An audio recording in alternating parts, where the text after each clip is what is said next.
आप सभी को जय मसीह की। आज परमेश्वर के वचन में आप सभी का स्वागत है। परमेश्वर पिता आज अपने वचनों के द्वारा आप सबको बहुत ऐसे आशीष को दे। अपने वचनों के द्वारा वो आपसे बोले और बातचीत करे। और आज हम परमेश्वर के वचन से हम लोग देखेंगे नीति वचन 4 उसका 24 में इस प्रकार से लिखा है, सबसे अधिक अपने मन की रक्षा कर बोल के, क्योंकि जीवन का मूल स्रोत वही है करके परमेश्वर का वचन हमसे कह रहा है। और ये रक्षा करने की जिम्मेदारी परमेश्वर ने हमें दी है, इसलिए वो कहता है सबसे अधिक अपने मन की रक्षा कर बोल के। और ये रक्षा कोई और आकर के हमारे लिए नहीं करेगा, परंतु ये रक्षा हमको करना है। कैसे करना है? क्योंकि मन तो बोलता है सबसे क्या है, धोखा देने वाला है बोलता है, लेकिन हमको बोलता है कि तू चौकस रह, तू सचेत रह बोलता है, तू क्या सोचता है। क्योंकि जब मनुष्य जैसा सोचता है वैसा वो क्या करता है, कार्य भी करता है। और मनुष्य कई बार सामने बैठा होता है लेकिन उसकी सोच कहीं और होती है। इसलिए हमको परमेश्वर का वचन सिखाता है यिर्मयाह उसका 9 में, मन तो सब वस्तुओं से अधिक धोखा देने वाला और उसमें असह्य रोग लगा है, और इसका भेद कौन समझ सकता है? इसका भेद कोई नहीं समझ सकता है बोल रहा है, लेकिन इसमें भेद है बोल रहा है। परमेश्वर का वचन हमसे कह रहा है कि सबसे अधिक अपनी मन की तू रक्षा कर बोलता है, क्योंकि जीवन का मूल स्रोत यही है। और इस मन में तो बहुत सारा भेद है परमेश्वर बोल रहा है, क्योंकि इसी जगह से हमारी आशीषों की क्या होती है, शुरुआत होती है। और ये स्रोत है, और जब तक ये स्रोत बंद रहेगा, हम इस स्रोत को अगर हम बंद करके रखेंगे तो ये कभी भी हमारे जीवन में आशीष को नहीं लेकर के आ सकता। इसलिए परमेश्वर का वचन बोल रहा है मन तो सबसे अधिक धोखा देने वाला।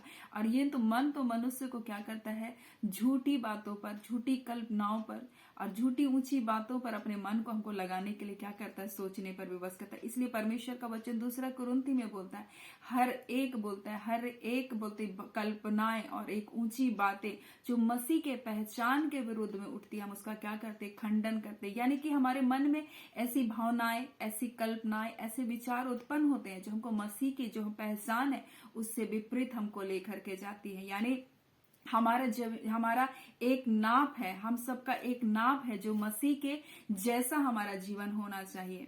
अगर हमको जो मसीह के पहचान के विरुद्ध में हमको लेके जा रही है उसको हमको क्या करना है, खंडन करना, उसका तोड़ना नहीं। प्रभु यीशु मसीह का लोग ऐसे नहीं होते, प्रभु यीशु मसीह के बच्चों का चरित्र ऐसा नहीं होता, प्रभु यीशु मसीह के बच्चों का चाल चलन ऐसा नहीं होता। परमेश्वर के बच्चे ऐसा नहीं बोलते, परमेश्वर का बच्चा ऐसा नहीं बुरी बातों को देख सकते। यानी कि हमें मसीह के पहचान में हमको क्या करना है, बढ़ना है।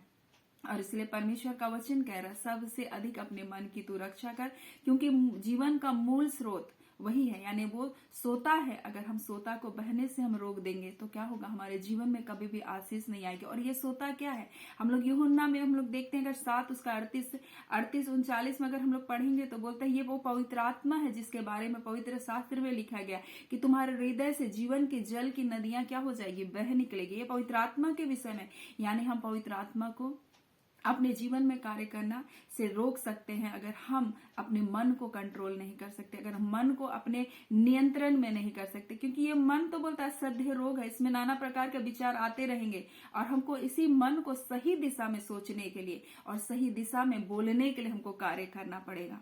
और ये हमको क्या है, एक अभ्यास है जिसको हम कर सकते हैं रोज दिन के जीवन में, कि हम सोचते रहेंगे, फिर हमको सोचना है कि हम क्या बात को सोच रहे हैं। इसीलिए प्रतिदिन जब हम परमेश्वर के वचन को पढ़ते हैं, परमेश्वर के वचन को सुनते हैं, तो हम उस वचन को हमको दिन भर क्या करना चाहिए, स्मरण करना चाहिए कि हमने सुबह में क्या सुना, और हमको वो शाम तक हमको याद रहना चाहिए। और परमेश्वर से उस वचन के अनुसार क्या करना चाहिए, बातचीत करना चाहिए कि प्रभु आप इस वचन के द्वारा मुझसे क्या सिखाना चाहते हैं, क्या बताना चाहते हैं। और इसलिए परमेश्वर का वचन हमसे कह रहा है सबसे अधिक अपने मन की तो क्या कर, रक्षा कर, क्योंकि जीवन का मूल स्रोत यही है। और इसीलिए यीशु मसीह जब इस पृथ्वी में आया तो उसने कहा मन को फिराओ।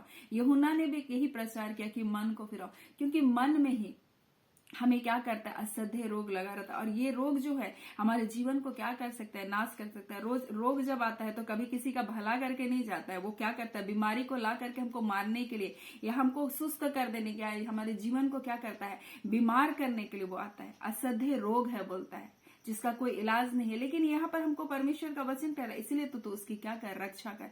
जब हम अपने आप को अच्छा देखभाल करते हैं तो हम बीमारियों से अपने आप को क्या करते, बचा कर रखते। अगर हम अच्छा खाना को खाते, हम पौष्टिक खाना को खाते, वो हमारे साथ स्वास्थ्य के लिए लाभदायक होता है। वैसे ही परमेश्वर का वचन भी हमारे लिए क्या है, एक आत्मिक भोजन है।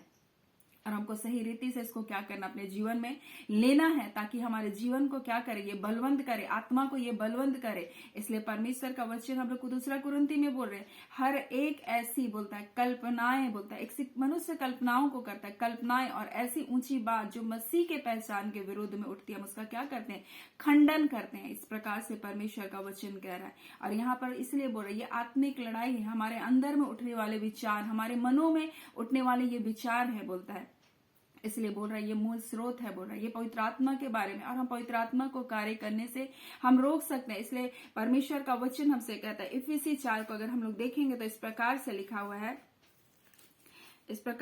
हुआ है, कि वहां इफिसी 4 उसका 30 में इस प्रकार से लिखा है, परमेश्वर के पवित्र आत्मा को शोकित मत करो, जिसने तुम पर छुटकारे के दिन के लिए क्या लगा के रखा है, छाप लगा के रखा है, बोल रहा है। और इस प्रकार से कड़वाहट, प्रकोप, क्रोध, कलह, निंदा, सब बैर भाव समेत तुमसे दूर किया जाए, बोल रहा है। और एक दूसरे पर कृपालु और करुणामय हो, जैसे परमेश्वर ने मसीह में तुम्हारे अपराध को क्षमा किया, वैसे तुम भी एक दूसरे के अपराध को क्षमा करो।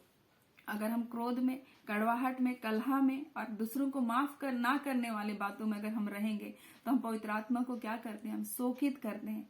और परमेश्वर का वचन पहला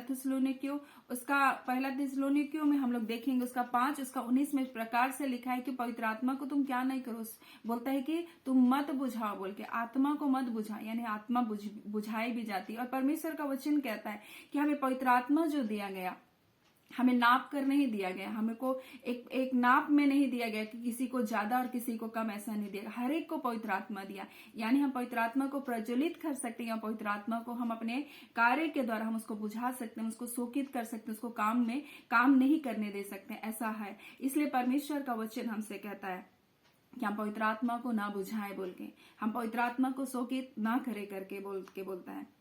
और यही बात परमेश्वर आज अपने वचन में हमें सिखाना चाहता है। बोलता है सबसे अधिक अपने मन की तो क्या कर, रक्षा कर, क्योंकि जीवन का मूल स्रोत वही है। हम लोग हेजकेल में देखते हैं कि ये जो स्रोत है, ये पवित्र आत्मा है, जो हमें सबको एक मात्रा में एक ही समान हमको सबको दिया गया। पवित्र आत्मा किसी को अधिक, किसी को ज्यादा ऐसा नहीं दिया। पवित्र आत्मा एक आत्मिक व्यक्तित्व के रूप में हमारे जीवन में दिया गया। वो हमारे त्रिएक परमेश्वर का एक रूप है। और पहले समय में लोग परमेश्वर का क्या कर रहे थे, जब वो अपने नबियों के द्वारा, अपने भविष्यवक्ताओं के द्वारा बातचीत कर रहे, तब उस समय के लोगों ने इनकार किया। जब पुत्र आया यीशु मसीह, तब लोगों ने पुत्र का भी क्या किया, इनकार किया, जब उसने परमेश्वर के बारे में बताया। आज पवित्र आत्मा भी जो हमारे साथ, हमारे संग है, आज लोग उसको भी क्या कर रहे हैं, इनकार को कर रहे हैं, उसको भी क्या कर रहे हैं, आज परमेश्वर के लोग क्या कर रहे हैं, नकार रहे। इसलिए यिर्मयाह में बोलता है, उसका 17 में बोलता है, मेरी प्रजा ने 2 बुराइयां की है, बोलता है। उसने मुझ बहते हुए जल के सोते को क्या कर दिया, त्याग दिया, वरना बोलता है ऐसे हौद बना लिया जिसमें क्या है, जल नहीं ठहरता, बोलता है। और यही 2 बुराइयां तो आज परमेश्वर के लोग कर रहे हैं। पहला बात कि वो परमेश्वर के उस आत्मा को क्या कर रहे हैं, त्याग दे रहे हैं, बोल रहा है। और इसलिए बोल रहा है, वो यहोवा का वचन इस प्रकार से कहता है, यशायाह 8, 5 और 6 में इस प्रकार से कहता है, यहोवा ने मुझसे दूसरी बार कहा, बोलता है। इसलिए लोग सिलो को, बोलता है शांति के कुंड को, धीरे बहने वाले सोते को, बोलता है क्या किया, निकम्मा जाना, बोलता है। उसको किसी काम का नहीं जाना। आज पवित्र आत्मा हमें दिया गया, लेकिन अगर हम उसको अपने जीवन के द्वारा प्रज्वलित नहीं करते, हम अपने कार्य के द्वारा, हम अपने मन के बुरे विचारों के द्वारा, हम बुरी कल्पनाओं के द्वारा हम उसको क्या करें, बुझा दे रहे, या हम शोकित कर दे रहे, या हम उसे निकम्मा जान रहे हैं।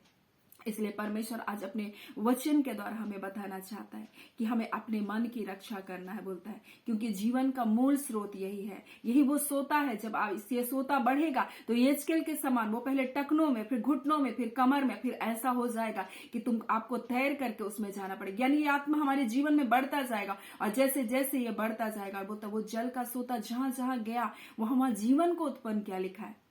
लेकिन वहां यह भी लिखा है, और ताल का जो जल खारा था वो भी क्या हो गया, मीठा हो गया, बोल करके परमेश्वर का वचन बताता है। लेकिन वो जल गड्ढों और दलदल को क्या नहीं कर सका, को मीठा ना कर सका, क्योंकि दलदल क्या को दिखाता है, कीचड़ को दिखाता है, गंदगी को दिखाता है। और बोलता है वो गड्ढे, जो बोलता है कि वो गड्ढे में कभी भी मीठा नहीं हुआ, क्योंकि वो क्या है, अपने आप को संकुचित करके रख लिया, वो बहना नहीं चाहते। वैसे आज हमारा हृदय है, ये हृदय को जब हम क्या करेंगे, परमेश्वर के लिए खोल देंगे, परमेश्वर के लिए बुराइयों को अपने जीवन से निकालेंगे, तो जल हमारे जीवन से निकलकर दूसरों के लिए क्या करेगा, आशीष का कारण बनेगा। और यही तो परमेश्वर अपने वचन में कहता है कि जीवन का मूल स्रोत है, बोलता है। और इसीलिए हमें अपने मन की क्या करना है, रक्षा करना है बोलता है, क्योंकि यही हमारे जीवन के सोते को बहने से क्या कर सकता है, रोक सकता है। हमारा मन, हमारा विचार, हमारा कल्पना है, और परमेश्वर को कार्य करने के लिए रोकने वाला कोई और नहीं परंतु रोकने वाला हम ही लोग हैं, क्योंकि हम लोग गलत बातों को सोचते, गलत अंगीकार को करते हैं और अपने मन में गलत कल्पनाओं को करते हैं। और जब परमेश्वर ने कहा मैं तुम्हारा चंगा करने वाला, परमेश्वर तो चंगा करेगा, लेकिन आप अपने दिमाग में सोचते ये कैसे होगा, क्योंकि वो सर्वशक्तिमान है, उसके लिए क्या कोई कार्य कठिन है? नहीं है, बिल्कुल नहीं है, वो सब कुछ कर सकता है।